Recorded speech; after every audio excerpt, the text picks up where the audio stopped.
Right, guys, we are here on the 5th of October. We're going to do the weekly preview, the first one ever on the channel for Forex. So when I say Forex, we are referring to mainly the EU and GU pairs. That's Euro dollar, and GBP USD. So without further ado, let's get into it. We're going to put on some lipstick. So we have a little zoom out on the weekly. We have this weekly FVG, which has actually been unfilled. So this, to me, is actually a really, really good draw long term. Actually really happy to see us getting close to this, because this is a really good price point here. Obviously, you saw here we had this manipulation down, broke this structure, and we've been respecting all these bullish PDRAs. So firmly bullish at the moment on EU. In terms of the fair value gaps, weekly was been respected down here. If you look onto the daily time frame, we have this daily, which is filled and respected. This one was tapped into a lot of times but respected. Very good bullish signs, but I mean, guys, this price is very choppy. So EU lately has been very, very difficult to navigate. A lot of sort of crisscrossing and overlaps between people's ideas. Some people are bearish, some people are bullish. Like, I would advise, guys, just stick to your own analysis. Do not copy other people, because from my experience, when you're on Twitter and you see someone's analysis for the week or what they're predicting, if you let that seep into your mind and take away from your own analysis, then you're just going to be more confused. So I'd recommend stay away from sort of Twitter guru, PA, and chart doodles, and just make your own mind up. But obviously, if you're looking for one person to sort of dictate your market for you, I can be that guy. We can be that guy, those guys for you. But there is no guarantee. A lot of different ideas work on a weekly basis with Euro. So yeah. Anyway, enough of that. So we've tapped into this daily. So this right here, if you look at this up, from this wick here, we closed below it. So low key, the start of the week could be looking quite bearish on EU. Even though I am bullish overall on EU, we could start off a little bit lower. Obviously, Monday to Wednesday creates the low of the week typically. So you can see we respected this daily. And if we go into the 4-hour here,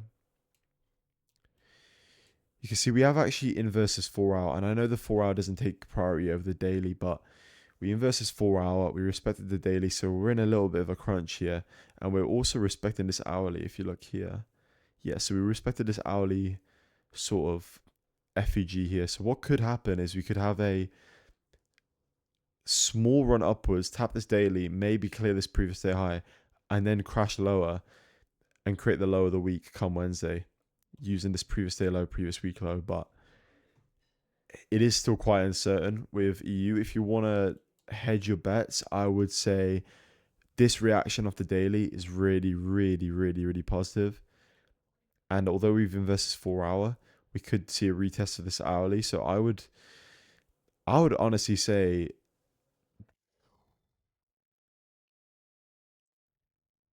see, this is difficult because obviously we've tapped the 1-hour, we've invested 4-hour, tapped the daily, gone down, tapped the 1-hour. Technically, we're looking for external. So this high right here, previous day high, could be the draw. Yeah, okay, we're bullish. We're bullish temporarily, guys. Look for longs until this previous day high is taken, and then await price to go lower. That is my plan, I think. But it depends though, guys, because obviously pre-market in Asia could just do some wild stuff. Like you guys, sometimes you see Asia literally just do this. Like you could just wake up and Asia's just like gone to the bottom, like right down there, and you've not even had a consolidation yet. Like you've just got to treat the market. You got to react to the market. You got to be proactive, but you got to just take what it gives you. You know, you can't make too many hard reads. But yeah, guys, if we go on to, so I said Monday, I'm looking to be bullish on EU, right? And then I want us to end up at low of the week on Wednesday.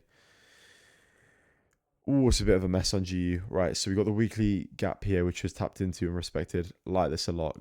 Really, really good reaction here. What I don't like is here, we've got this sort of liquidity pool which was left. So this failure swing is a little bit concerning, right?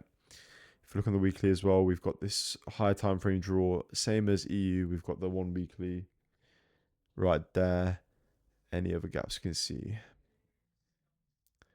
There's a little one here that we inversed here. You can see that. If you look on the daily time frame, big respect to this daily. Swept this liquidity and did not close this daily. This is really, really bullish for a GU. Really, really bullish. We have this daily gap as well, which we are respecting at the moment, which is interesting.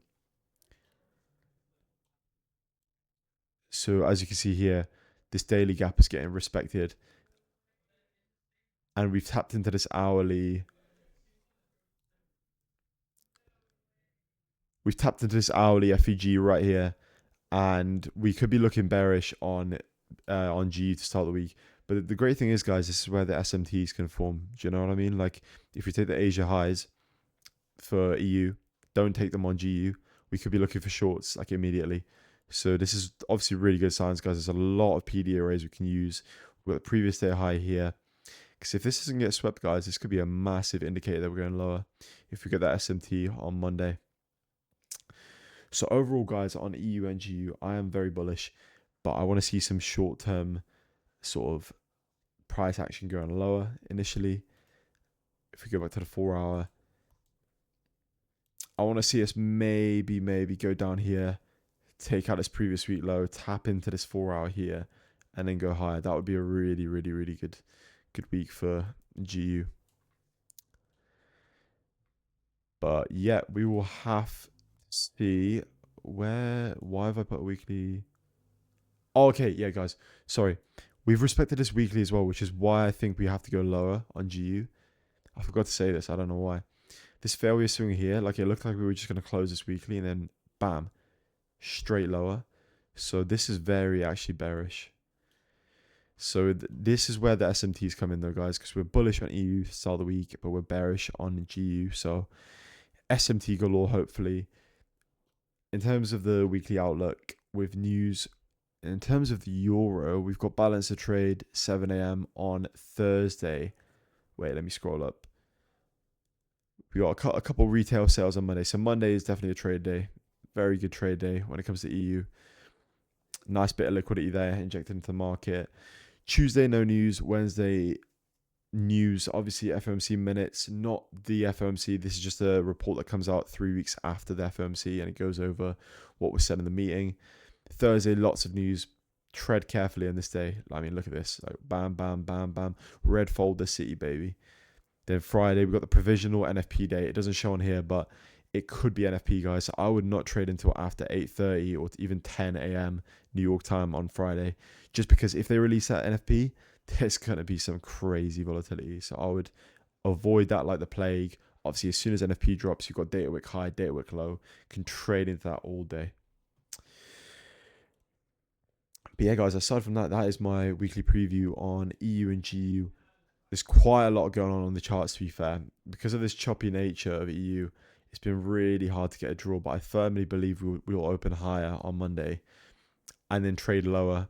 Seeing how bearish GU is, there's going to be some crazy SMTs. So money to be made, guys. That is all for today. Hopefully everyone has a productive week and makes some good dough.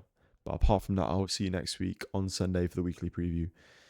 Thanks for tuning in and goodbye.